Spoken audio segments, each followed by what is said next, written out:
তো মেনলি সকালবেলা গুড মর্নিংয়ে বলছিলাম যে আজকে আমার কালকের অ্যাকচুয়ালি আর্লি মর্নিংয়ে আমাদের ঘুরতে যাওয়ার কথা কোথায় না ঝাড়গ্রামে। এই যে আমাদের টিমের অসুস্থ মেম্বার এমন শরীর খারাপ বাঁধিয়েছে, সেই জন্য আমরা যাচ্ছি না। এই দেখো শরীর খারাপ এদিকে, আর শরীর খারাপে অ্যানিভার্সারি গিফট নিয়ে এসছে, একটা কুণালের জামা আর একটা আমার ড্রেস। এখনই তোমাদের দেখাচ্ছি না, যখন পরবো আমরা তখন তোমাদের দেখাবো কি কি ড্রেস এনেছে।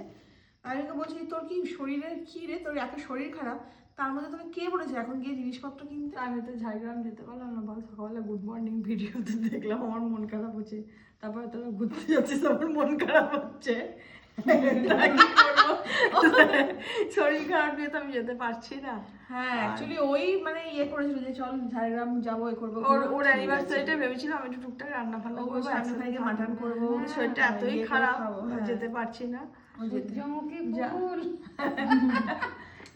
ঘুরে ফুরে তারপরে অনেক কিছু প্ল্যান ছিল, হচ্ছে না। কিন্তু আমাদের টিমের বাদ বাকি মেম্বাররা অবশ্য একটা দিনের জন্য চলো ঘুরে আসি, একটা দিনের জন্য চলছি না। মৌয়ের শরীরটা এতটাই খারাপ, মৌকে নিয়ে গিয়ে তারপর যদি ওখানে গিয়ে কোনো প্রবলেম হয় সেটা বাড়াবাড়ি হয়ে যাবে। তাই বললাম ঠিক আছে পরশু দিনকে আমরা একদিনের জন্য ঘুরে আসি, কিন্তু মৌকে খুব মিস করবো সেখানে। কিন্তু মৌ ঠিক হয়ে যাক, আমরা নেক্সট মান্থে মৌ যাচ্ছি ঝাড়গ্রাম। তোকে ছাড়া ঝাড়গ্রাম যাবো না, তোকে নিয়ে ঝাড়গ্রাম যাবো। ওখানে গিয়ে ঝাড়গ্রামে গিয়ে তোকে নিয়ে সেলিব্রেট করবো একদম, বুঝলি?